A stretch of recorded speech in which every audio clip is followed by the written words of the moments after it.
Hello दोस्तों, तो स्वागत है आप सभी का हमारे यूट्यूब चैनल में। आई होप आप सभी अच्छे होंगे और मस्त होंगे। तो आज का हम लोग पढ़ेंगे ज्योग्राफी सेमेस्टर 5 वालों का जो है मेजर 9। ठीक है, तो वो हम लोग पढ़ेंगे।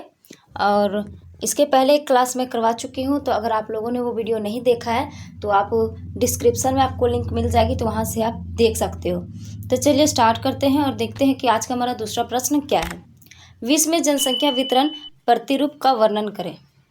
तो चलिए वर्णन करते हैं। आंसर क्या है? विश्व में जनसंख्या वितरण बहुत असामान्य है। अधिकांश जनसंख्या पृथ्वी के एक छोटे हिस्से पर रहते हैं, जबकि बाकी का हिस्सा बहुत कम आबादी वाला है। यह वितरण कई कारकों से प्रभावित होता है। तो जनसंख्या का वितरण क्या है? तो असमान है। ठीक है, विश्व में।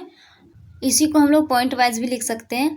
जैसे क्या है, विश्व की जनसंख्या असमान रूप से वितरण है, यानी कि विश्व की जनसंख्या वो असमान रूप से वितरण है। दूसरा पॉइंट है, जनसंख्या वितरण शब्द का अर्थ भूपृष्ठ पर लोग किस प्रकार वितरण है। तीसरा पॉइंट है, विश्व की कुल जनसंख्या का लगभग 90% भाग समस्त स्थलीय भाग के केवल 30% भाग पर निवास करता है, जबकि बाकी हिस्से में कम लोग रहते हैं। यानी कि 90% स्थलीय भाग है, लेकिन उसमें से 30% भाग पे ही अधिक लोग निवास करते हैं और बाकी के बचे भाग पर कम निवास करते हैं। ठीक है, कम लोग निवास करते हैं। चौथा पॉइंट है, जॉर्ज बी क्रेसी के अनुसार एशिया महाद्वीप में ऐसे क्षेत्र बहुत हैं जहां जनसंख्या कम है तथा ऐसे क्षेत्र कम है जहां जनसंख्या अधिक है।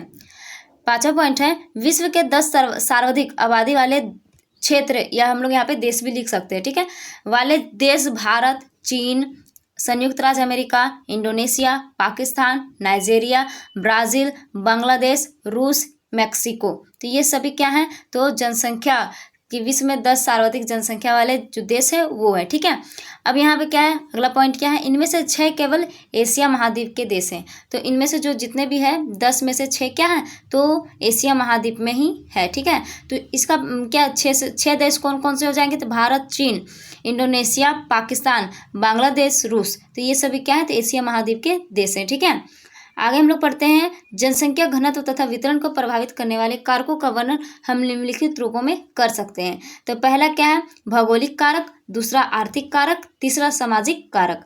तो भौगोलिक कारक में हम लोग पढ़ेंगे, इसमें भी कुछ पॉइंट्स है उसको पढ़ेंगे। तो पहला है भौगोलिक कारक का पहला पॉइंट है जल की उपलब्धता। तो जल की उपलब्धता, मनुष्य की प्राथमिक आवश्यकताओं में जल का स्थान भोजन से पहले है। लोग ऐसे जगह बसना पसंद करते हैं जहां जल आसानी पूर्वक प्राप्त होता हो। जल का उपयोग पीने, नहाने, भोजन बनाने के साथ साथ पशुओं, फसलों, उद्योगों तथा नौ संचालन में किया जाता है। कारण है नदी घाटियां विश्व के सबसे सघन जनसंख्या वाला क्षेत्र। तो यहाँ पे क्या है, तो जल जो है हमारा क्या है, तो वो भोजन से पहले उसका महत्व दिया जाता है। ठीक है, और ये जो है उसका उपयोग नहाने, खाने पीने, फिर पशुओं को पिलाने में और फसल करने में, उद्योग करने में और नौ संचालन यानी कि नाव को चलाने में किया जाता है। तो ये इसका कारण क्या है? क्योंकि यहाँ पे जो क्षेत्र है, कारण नदी घाटी विश्व के सबसे सघन जनसंख्या वाला क्षेत्र है, क्योंकि ये नदी घाटी वाले क्षेत्र होते हैं। दूसरा पॉइंट है भू आकृति। तो विश्व के समतल मैदानी भाग सघन जनसंख्या वाला क्षेत्र है, क्योंकि ऐसे क्षेत्रों में फसलों का उत्पादन, सड़क निर्माण तथा उद्योग स्थापना करने के लिए अनुकूल होते हैं। विश्व में गंगा मैदान सघन जनसंख्या वाला क्षेत्र है। तो भू आकृति के वजह से भी जनसंख्या का वितरण प्रभावित होता है। ठीक है, अगला है तीसरा जलवायु। तो जलवायु जनसंख्या के घनत्व तथा वितरण का एक महत्वपूर्ण कारक है।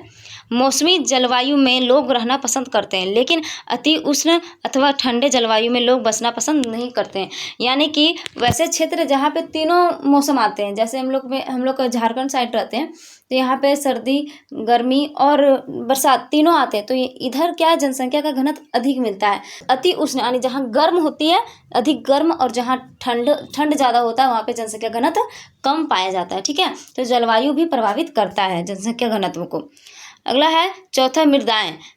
मृदा कृषि तथा इससे संबंधित क्रियाकलापों के लिए एक महत्वपूर्ण कारक है। इसलिए उपजाऊ दोमट मृदा वाले क्षेत्र में जनसंख्या का संघनन जो होता है वो अधिक पाया जाता है। यानी कि मृदा जो होती है, जैसे कि उपजाऊ मृदा, तो उपजाऊ मृदा वाले क्षेत्र में भी लोग बसना ज़्यादा पसंद करते हैं, तो वहाँ पे जनसंख्या घनत्व क्या होता है, तो ज़्यादा होता है, ठीक है।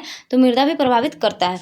अब दूसरा कारक है, दूसरा आर्थिक कारक, ठीक है। भौगोलिक, आर्थिक और सांस्कृतिक था, तो दूसरा क्या है, आर्थिक कारक। तो आर्थिक कारक में भी कुछ पॉइंट्स हैं। तो पहला है खनिज। जिन क्षेत्रों में खनिज संपदा प्रचुर मात्रा में पाया जाता है वहाँ सघन जनसंख्या होता है, क्योंकि लोग वहाँ रोजगार की तलाश में जाते हैं। दूसरा है नगरीकरण। दूसरा क्या है, नगरीकरण। नगरीकरण की जो अच्छी अच्छी सुविधाएं होती है वह लोगों को अपनी ओर आकर्षित करती है, ठीक है। तीसरा क्या, औद्योगिकरण, ठीक है। औद्योगिकरण के कारण लोग रोजगार के लिए शहरों की ओर पलायन करते हैं, जिससे शहरी क्षेत्रों में जनसंख्या सघन पाया जाता है। तो रोजगार के कारण भी लोग एक जगह से दूसरी जगह आने की अपने रोजगार को प्राप्त करने के लिए लोग औद्योगिक वाले क्षेत्र में जाना पसंद करते हैं।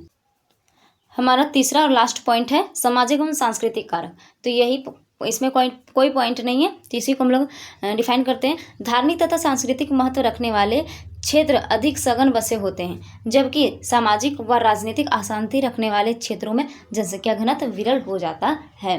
तो जहाँ धार्मिक यानी कि धार्मिक प्रतिष्ठा जहाँ होती है वहाँ पे जनसंख्या क्या होती है, अधिक बसी हुई होती है, और जहाँ राजनीतिक अशांति होती है वहाँ पे क्या होती है, जनसंख्या घनत्व वहाँ पे बसना पसंद नहीं करता है, यानी विरल हो जाती है। तो यही है 3 कारक। तो अगर आप लोगों को वीडियो पसंद आया तो प्लीज़ वीडियो को लाइक कीजिएगा और चैनल को सब्सक्राइब जरूर कीजिएगा। और मिलते हैं इस और नेक्स्ट वीडियो में। तो मैं रेगुलर वीडियो डालती रहूँगी सेमेस्टर 5 ज्योग्राफी ऑनर्स वालों के लिए, ठीक है। तो अभी मेजर 9 चल रहा है, मेजर 10 को भी लेंगे। तो मिलते हैं नेक्स्ट वीडियो में, अभी के लिए धन्यवाद।